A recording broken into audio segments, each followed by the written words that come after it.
நிச்சயம் இந்த பதிவுகள் வந்து சேரும். என்னிடத்தில் நீ கேட்டாய என் அன்பு தம்பி, ஒரு 5000 இளைஞர்களை உண்டு திரட்டி உன்னால் நம் இன விடுதலைக்காக போராடிட முடியாதா? 5000 பேருக்குமா இந்தியாவில் தமிழகத்தில் சிறை இருப்பது என்று கேட்டாயே அண்ணா.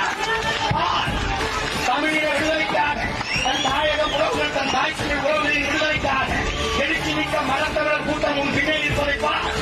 இப்போ அடுத்த தலைமுறையாக தம்பி நீங்கள் எப்படி என்ன நினைக்கிறீங்க? இப்போ இவ்வளோ பெரிய கூட்டம் வந்திருக்கு.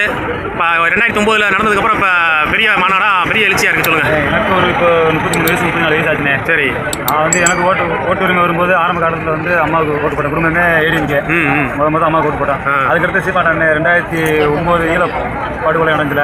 அதுக்கு பின்னாடி வந்து சீமானே வந்து ஆதரிச்சு வந்தார், ஈழத்தமிழில் ஆதரிச்சு வந்தார். அப்போ இருந்து சீமானோட பேச்சை வந்து நான் கேட்டுகிட்டே இருப்பேன். கேட்க எது உண்மை எது பொய்ன்னு அண்ணன் வந்து ஒரு பாடமாக நாட்டு மக்களுக்கு எடுத்து சொல்லிட்டே இருப்பாரு. அப்போ புரிஞ்சுக்கிட்டேன், இது நல்லது இது கெட்டது அப்படின்னு புரிஞ்சுக்கிட்டு சீமான் வழியில் வந்து அவர் பேச்சு கேட்டு பின்பற்ற ஆரம்பித்தேன். ஒவ்வொரு நல்ல விஷயம் சொல்லுவார், நான் வந்து செல்லில் கேட்பேன். ஒவ்வொரு நல்ல விஷயத்தை எடுத்துக்கிட்டேன். எனக்கு தெரிஞ்ச நல்ல விஷயம் மக்களுக்கு சொல்லுவேன். மற்ற கூட்டத்துக்கு இந்த கூட்டத்துக்கு வித்தியாசம் என்னன்னா, மற்ற கூட்டத்தில் வந்து கூட்டத்தை காட்டுறதுக்காண்டி லட்சக்கணக்கில் எம்எல்ஏ அமைச்சர்கள் காசு கொடுப்பாங்க. அது வந்து தலைக்கு 200 ரூபா 300 ரூபா ஒரு கோட்டு கோழி பிரியாணி டீக்கு மிச்சருக்கு கூட கூட்டத்தை சரக்கு வச்சு கூட்டத்தை கூட்டு போய் காட்டுவாங்க. இது வந்து அப்படி கிடையாது. இது வந்து தமிழ் இனம் சாதி மதம் கடந்து அதனால் தவிர்த்து தமிழர் என்ற ஒரே உணர்வோடு நம்ம ஜெயிக்கணும். தமிழில் ஃபுல்லாக வந்து அவங்க வந்து சாராயத்தை கொடுத்து அடிமையாக்கி புரிதலே இருக்கக்கூடாது, நம்ம காசை கொடுத்து ஓட்டை வாங்கி ஜெயிச்சிடணும் அப்படின்னு வந்து திராவிட கட்சிகள் வந்து அனுப்பி வச்சிருக்காங்க. ஏடிஎம்கே டிஎம்கே இது வந்து அப்படி கிடையாது. சாதியிலிருந்து அனைத்து மக்களையும் வெளியேற்றுறாப்புல. நம்ம ஜாதியாக நின்றா தோற்று போயிடுவோம். ஜாதியாக நின்று ஒவ்வொரு தலைவரும் சீட்டையும் காசு வாங்கிட்டு போயிடுறாங்க. உங்களை அனுமதி வச்சுட்டு நீங்கள் ஜாதியிலேருந்து தமிழ்னா தமிழ் உணர்வு ஊட்டி தமிழ்லாம் வெளியேற்றுறாரு. வெளியேற்றி தமிழ் தேசியம் ஒரு அமைப்பு கட்சி அமைச்சு எல்லா மக்களையும் வர வைக்கிறாரு.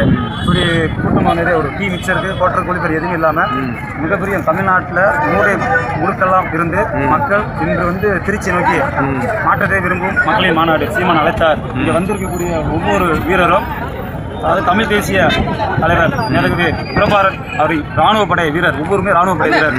அண்ணன் வந்து சீமான் அண்ணன் வந்து தமிழ் தேசிய தலைவர் பிரபாரின் மறு உருவம். ரெண்டாவது அவர் இல்லை, ஆனால் அவரோட மறு உருவம் வந்து சீமான். அவருடைய அழைப்பினை ஏற்று பிரபாரனுடைய இராணுவ படை அண்ணனுக்கு உறுதுணையாக வந்து இங்கே நிற்கிறாங்க. இந்த அளவு வயசில் இந்த அளவு போட்டு கோழி பேர் சாரையும் காசு கொடுத்து வர கூட்டத்தோட காசு கொடுக்காம தமிழன் என்ற ஒரு உணர்வோட ஒரு கூட்டம். பஸ்ஸு வண்டி வந்த வாகனமே வந்து 15 கிலோமீட்டரு. எனக்கு தெரிஞ்சு நான் பார்த்ததில் 15 கிலோமீட்டர் வந்து டிராஃபிக் ஆயிடுச்சு. காரே லட்சக்கணக்கான கார் வந்திருக்கு. மக்களே பல லட்சம் மக்கள் வந்திருக்காங்க. 15 கிலோமீட்டர் வரைக்கும் போலீஸால் கண்ட்ரோல் பண்ண முடியல. பறக்கும் படை இறக்கிருக்காங்க. இன்னும் கூட்டம் சாரையாக வந்துக்கிட்டு இருக்கு. இன்னைக்கு ட்ரெண்டிங்கே வந்து மாற்றத்தை விரும்பும் மக்களின் மாநாடு திருச்சி தான் இன்னைக்கு தமிழ்நாடே ட்ரெண்டிங்க. ஆனால் எந்த தொலைக்காட்சியும் காட்ட மாட்டாங்களே, இதை பற்றி என்ன நினைக்கிறீங்க? தொலைக்காட்சியை காட்டினாங்களே, எல்லா இளைஞருக்கும் செல்லு இருக்கனே, செல்ல தட்டி பார்த்தா இன்னைக்கு லைவ்ல ஓடிக்கிறேன். எல்லாரும் பார்த்துட்டே இருக்காங்க. இன்னைக்கு திருச்சியில் வந்து சம்பவ உறுதி அண்ணனோட போர் முழக்க இன்னைக்கு கண்டிப்பா இருக்கு.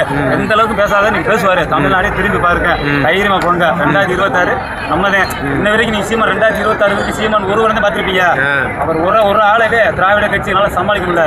2026 தொடர்பு சொல்றேன், 26க்கு பின்னாடியே பல லட்சம் சீமானை பார்ப்பீங்க. தாக்கு பிடிக்க முடியாது. ஒவ்வொரு வீரனை பிரபாரணி பீரங்கி குண்டு அவரை வேணால் சமாளிச்சோன்னா சீமான் பல லட்சம் சீமான் அவங்களால சமாளிக்கவே முடியாது. ஆயை கொடுத்த செதறிடுவீங்க. நிரல உங்களுக்கு சாராயம் கோட்டுறதே உங்களுக்கு தெரியும். கோழி பிரியாணி கோட்டுரும் கோழி பிரியாணி தெரியும்.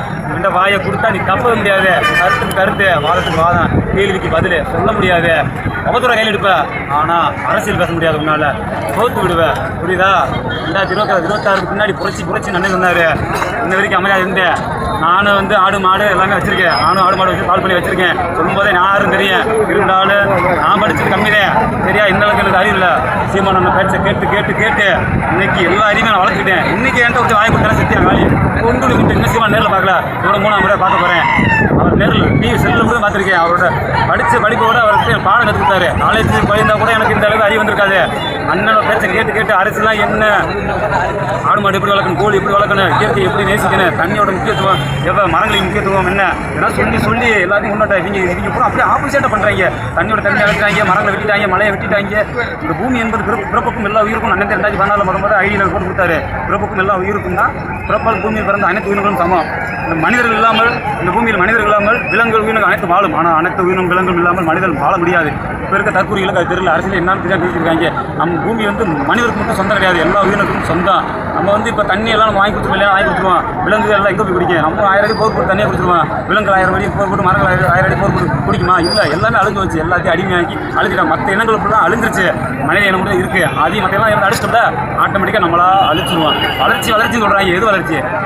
ஆதி காலத்தில் நம்ம பல ஆயிரம் தானியங்கள் சிறுதானியங்களை சாப்பிட்டு 120 வயசு வாழ்ந்துருக்காங்க 1900 காலத்தில்.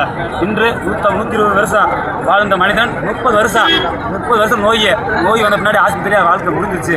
இதே வளர்ச்சி நாடுக்கு தெருக்கு வீடுக்கு மருத்துவமனைன்றாங்க. இது வளர்ச்சி கிடையாது, அழிவு. யாராலையும் வீழ்த்த முடியாது. புரட்சி 2026 கண்டிப்பாக வெடிக்க அனைத்து மக்கள் படிச்சிட்டான். சின்ன பையன் நீ படிச்சு புரிதல் ஏற்படுச்சு. இன்னைக்கு பின்னாடி நாளைக்கு புரிஞ்சுக்கிறான். எது நல்லது எது கெட்டதை புரிஞ்சுக்கிட்டு கண்டிப்பாக அரசியல் புரிஞ்சுக்கிட்டு நல்லது. தண்ணி நம்ம தேவை வாங்கி குடிக்கலாம். சுத்தமான தண்ணியா இல்லை இதில் மினரல் வாட்டர் கொண்டு வராங்க. இது பல நுண்ணுயிரில் கெமிக்கல் போட்டு அழிச்சிட்டாங்க. குடிக்கிறது நம்மளுக்கு கெடுது. இன்னைக்கு எல்லா மக்களும் கல்லடப்பு வந்துருச்சு. அன்று கிடையாது, எல்லா மக்களும் கல்லடப்பு வந்துருச்சு. இன்னைக்கு அனைத்து கேன்சர் வருது, எல்லா நோய்கள் வருது. அதை புரிஞ்சுட்டு ஒவ்வொரு மக்களாக மாறி வந்துருக்காங்க. என்னதான் காசு பண்ண இருந்தாலும் சாப்பிட்றதுக்கு வந்துதான் 3 நேரம் கஞ்சி குடிக்க வந்துட்டானே அவனுக்கு தெரியும். பல தானியங்களை சாப்பிட்டு இன்னைக்கு ஒரே ஒரு அரிசி, அது எந்த அரிசியும் தெரியாது. ஆர்டர் பண்ணால் மாவை கொடுக்குறியா, மாவை சாப்பிட்டு வீட்டில் கிடக்குறியா. அவ்வளோதான். ஒரு குடும்ப ஆரோக்கியம் கிடையாது. இன்னைக்கு மக்களே அனுபவிக்க புரிஞ்சுக்கிறாங்க. சீமான் சொல்ல அனைத்து மக்களும் புரிஞ்சுக்கிறாங்க. அதுமாரி நான் புரிஞ்சுட்டு வந்தேன். நான் வரும்போது இத்தனை புரட்சி அடிக்கல. எனக்கு கட்டுப்பட்டு ஓட்டு மட்டும் போட்டேன். என்னை சாரணம் கட்ட பேசி புரிய வச்சு ஓட்டு போட வச்சேன். ஆனால் இப்போ புரியுது, நம்ம ஒரு புரட்சி செய்யணும், அடுத்த சீமானை நம்ம உருவாகணும் அப்படின்னு நினச்சி இன்னைக்கு எல்லா மக்களையும் பேச போகிறேன். அடுத்து எல்லா மக்களும் புரிய வைக்கிறேன். சாரணர்கள் எல்லாத்தையும் பேசி புரிய வைக்க போகிறேன்.